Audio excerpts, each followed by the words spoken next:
Hello and welcome. The brutal slaughter of up to 1 million people in Rwanda in 1994 marks one of the darkest chapters in world history. The genocide of members of the Tutsi tribe was mostly carried out by militant Hutu groups, often savagely mutilating men, women and children before finally killing them. This Holocaust unfolded before the eyes of a young Tutsi woman who was home from college over Easter break. Ismael Ilibagiza spent 3 months hiding from killers in a bathroom measuring only 3 feet by 4. And she shared this precarious shelter with 7 other women. When she finally emerged, she discovered that pretty much all of her family had been horrifically slaughtered. And incredibly, she has forgiven the killers and now helps Rwandan women entrepreneurs to rebuild their communities.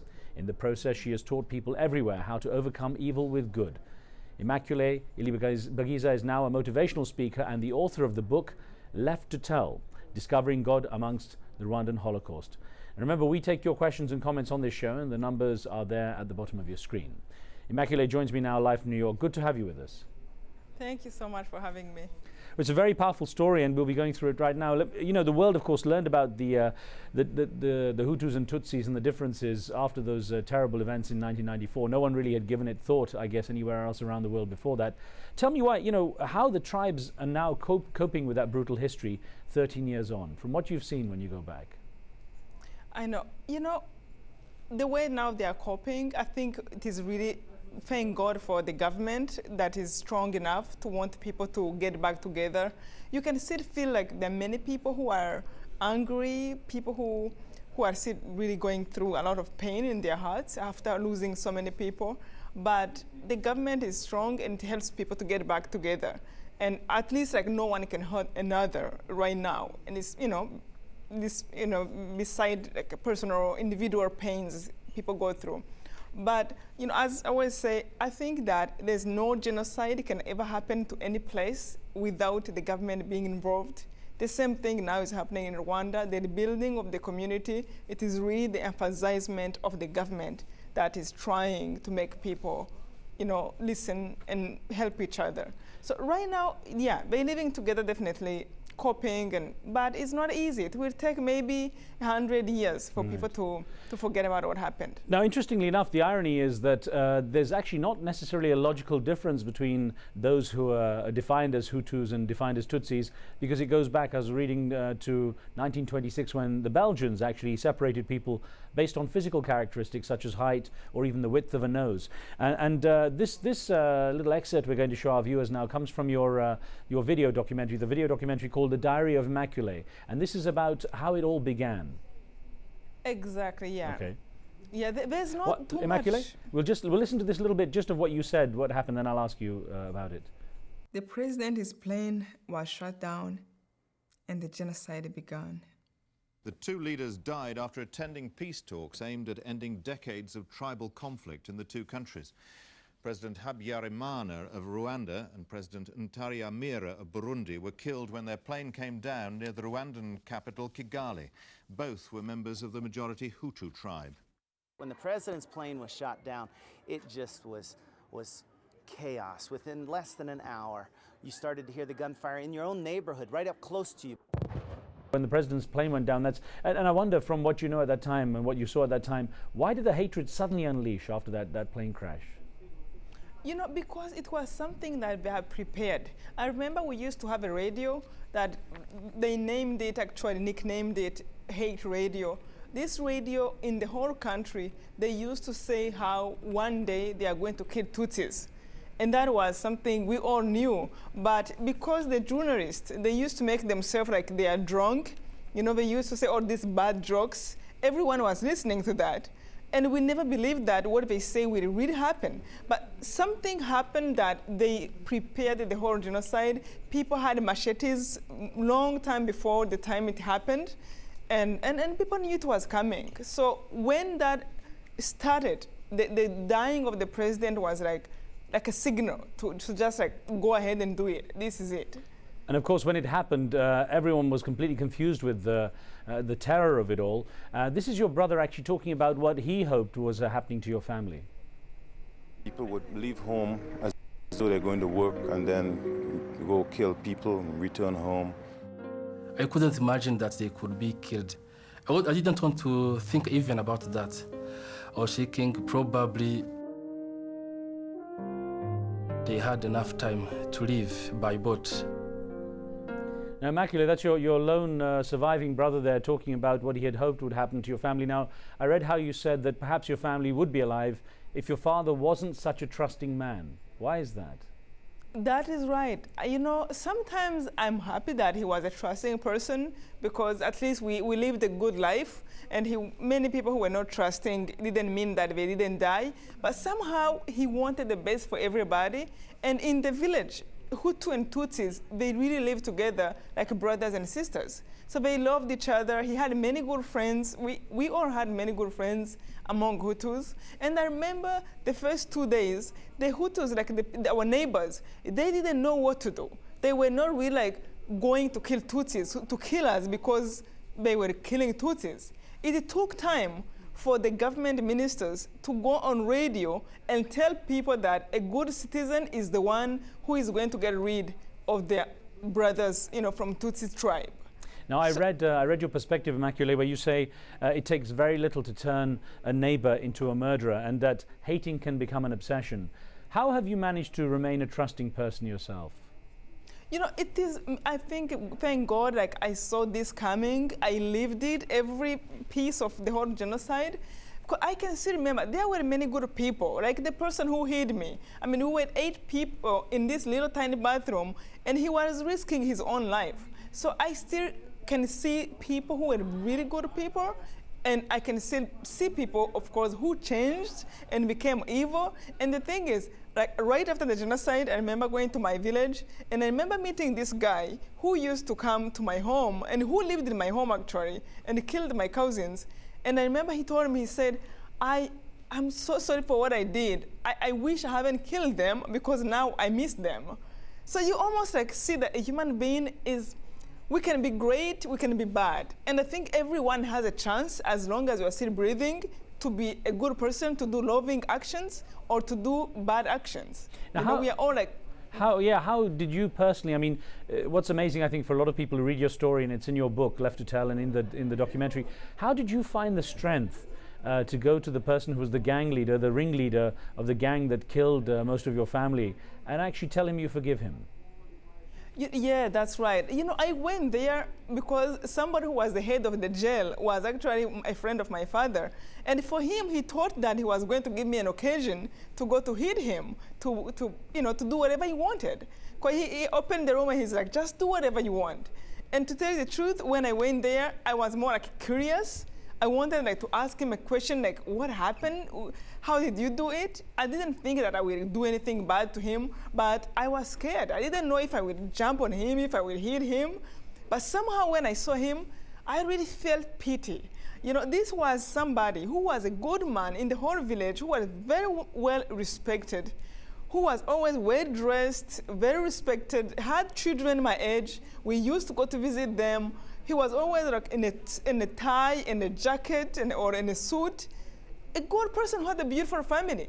And when you realize where hatred took him from his beautiful family to go to sit in a prison on the ground, when I saw him dirty, his foot were swollen, and his hair were grown and dirty, I really felt compassion in my heart, and I knew that if he really knew what he was doing, if he had measured all the consequences that will come with his wrongdoings, he would not have done it.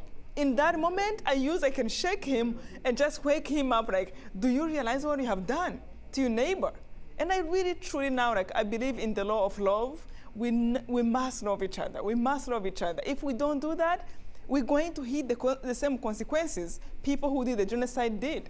I know you have a lot of, you put a lot into your faith. You're a very faithful Catholic. You have a strong belief in God. How much has that really helped you, I guess, cope with what has been a massive loss? I mean, to lose so much of your family in such a way. How much has religion played a part in your life? Can you repeat the question again? Yes, sorry, Immaculate. I was asking how much religion has played a part in your life. I know it's very important to you.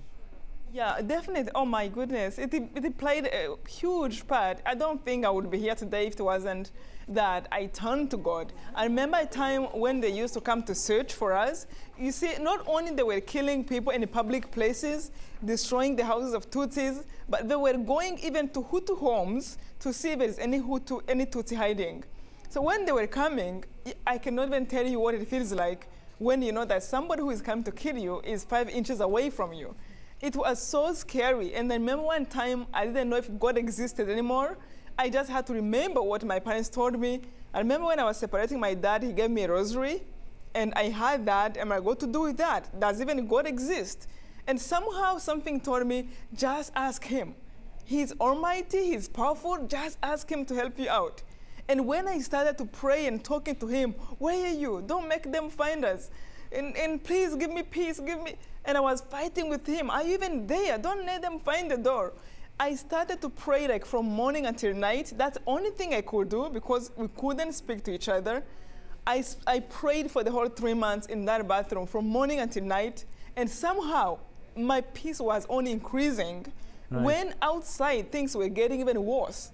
And for me to understand now that I have to respect every human being and know that we are all brothers and sisters, if it wasn't that I came back to God and really talked to him as somebody who made me, who is my father, I don't think I would have been here today. And it was through my religion, praying the rosary, that I happened to pray that much. Immaculate, we have a call on the line from Atlanta. Ahmed's on the line with a call. Ahmed, what would you like to ask?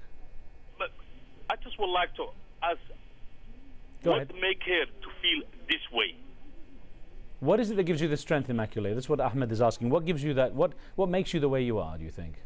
Oh, thank you so much for a good question. I really think that me taking a decision to come back to God, which I thank so much my parents for whatever little prayers we have said, the conversation we had home, and try to see the best in people and holding to God, knowing well that we are all weak, know that I'm a human just like everybody, and be able to tolerate other people when they make a mistake, and be willing to teach them more than hating them. I think it's such a good thing. I believe I'm a weak person, but I definitely believe that we can all be strong. We are all strong. It's a matter of time and in each moment.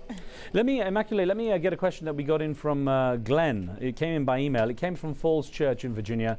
And Glenn says, have you seen Hotel Rwanda? What do you think of it?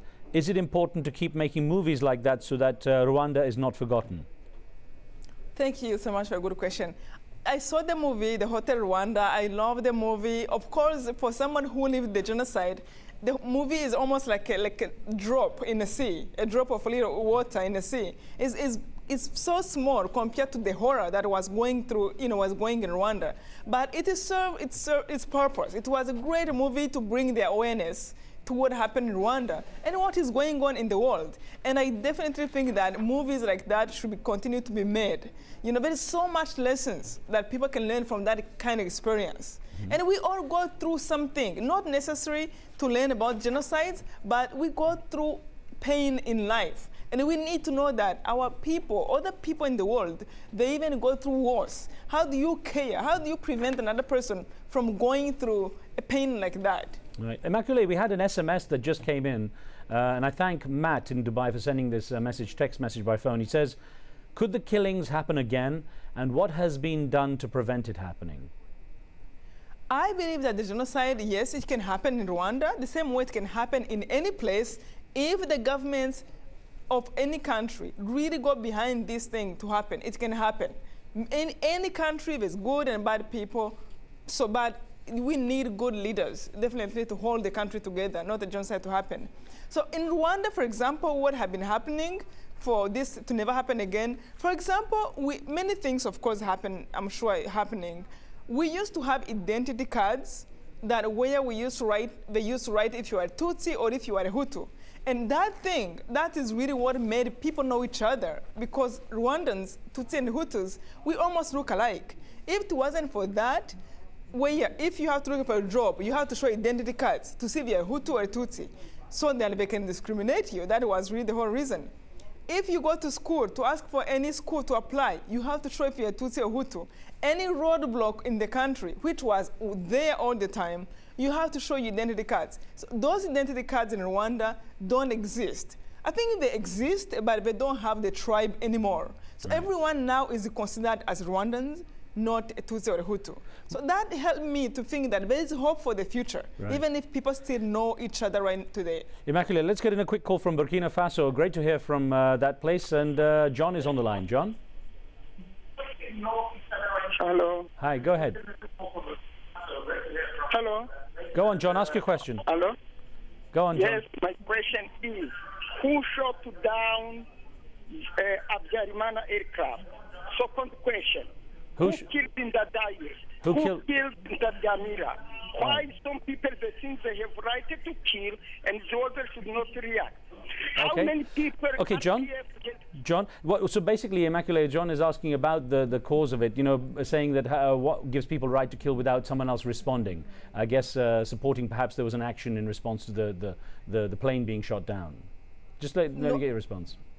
I didn't hear the question well. Yeah, really, John was saying that, look, you know, the president's plane was shot down and that maybe people had a right to respond. Maybe people had a right to get revenge. Oh, the right to respond? Yeah.